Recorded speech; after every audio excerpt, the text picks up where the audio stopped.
And journey की तरफ ले जा भी रहे हैं।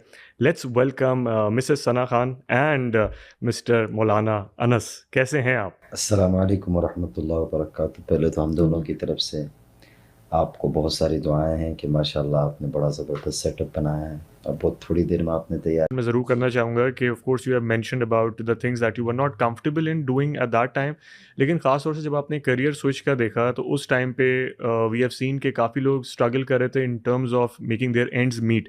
ख़ास तौर से फाइनेंशियली लोग काफ़ी सफ़र कर रहे थे एंड ऑफ कोर्स आपके साथ भी कुछ इस तरह की सिचुएशन हुई होगी, क्योंकि वी हैव सीन कि एट दैट टाइम जो लोगों की सेविंग्स थी वो ज़्यादा यूज़ हो रही थी, काम इस तरह था नहीं। एंड ख़ास तौर से उस टाइम पे जब आपको, क्योंकि from this platform we want to motivate individuals as well कि आप अपनी फाइनेंशियल एक चीज़ आपको अटेन हो रही है उसको छोड़ के you actually decided to quit.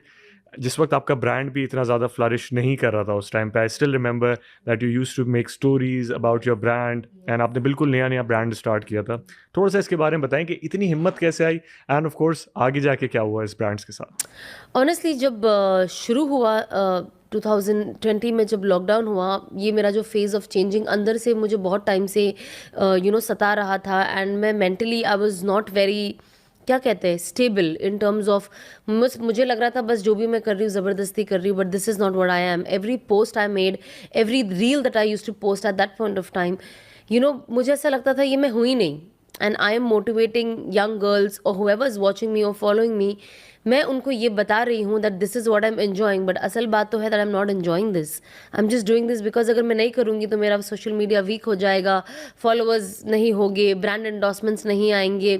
So back of the mind ये भी चल रहा था और साथ ही साथ मुझे लग रहा था मैं क्या कर रही हूँ, मतलब ये मैं नहीं हूँ, मैं ये कपड़ा क्यों पहन रही हूँ, ये मुझे नहीं अच्छा लगता है पहनना, बट ट्रेंड के साथ चलना है, ट्रेंड के साथ चलना है। सो आई थिंक दैट वॉज ये बहुत सारी चीज़ें मुझे बहुत टाइम से परेशान करती थी। एक होता है, एक वक्त होता है जब इंसान फ्लो के साथ फ्लो होता है, बट कभी वो जब बैठता है तो वो रियलाइज़ करता है कि वो कर क्या रहा है। तो आई थिंक दैट जो अंदर से जो मेरा पीस डिस्ट्रॉय हो रहा था कहीं ना कहीं, I was like I have to find a solution, but I didn't know what the solution was. And then of course अल्हम्दुलिल्लाह, कहते ना जो लॉकडाउन का टाइम था, जो कोरोना का टाइम था, it was a worst time for the man kind overall, universally, globally, you know everywhere. But कहीं ना कहीं उसने बहुत लोगों को के फ़ायदा भी हो गया है बिल्कुल। उसमें। People got to understand and realise, बहुत लोगों ने अपनी ज़िंदगियां भी करेक्ट कर ली है उस चीज़ को देख के। एंड आई थिंक शायद वो टाइम था जब Allah wanted me to sit back and think. And of course as you said, because मेरा वेब सीरीज़ आया था, it was a huge hit at that point of time. I was already a part of part 2 and I was also in between. जब ये छोटा lockdown लगा था, I was getting lot of more work. ये web series Netflix का एक sign किया था, एक और 2 तो था ही, कुछ और भी कर रही थी। एंड मैं हाँ हाँ हाँ तो सबको करते जा रही थी, बिकॉज तभी मुझे कुछ समझ में नहीं आ रहा था। एंड देन जैसे वो लॉकडाउन एक्सटेंड हुआ, and that is when I realise that I have to think, my mind was changing. मुझे नहीं करना है, ये नहीं हो रहा है, मुझे समझ में नहीं आ रहा था मैं डिसीजन कैसे लूँ। ऑफकोर्स बिकॉज आपका एक, हर इंसान का एक पर्टिकुलर लाइफस्टाइल होता है, एक्सपेंसेस होते हैं। So I had my car, my house, अल्हम्दुलिल्लाह there is something on my house, but my office is the business and you are into a skin care brand, तो stocking up. And I remember that I had stocked up huge amount of products just before the lockdown, like it was a new production. And suddenly lockdown हो गया। I remember जब lockdown खुला था तो because clinic was closed and इतना कुछ चीज़ें हुई थी कि I had to throw away so many things, and of course there was a loss financially with my clinic also. So उस टाइम पे बस पैसे जा ही रहे थे, आने का तो कुछ दिख ही नहीं रहा था। एंड उस टाइम पे मैं सोच रही थी कि I want to leave everything.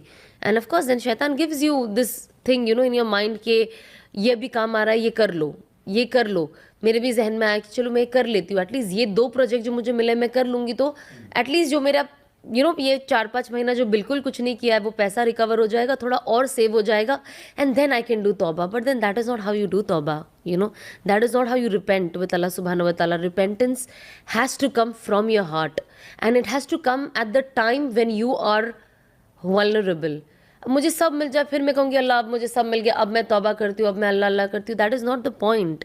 कुर्बानी, you know, when you don't have anything, you see something coming to you, but you know that this is not going to please Allah subhanahu wa ta'ala.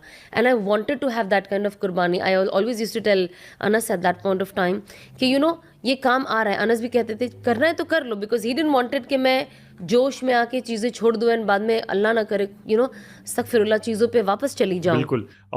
सना, इसके साथ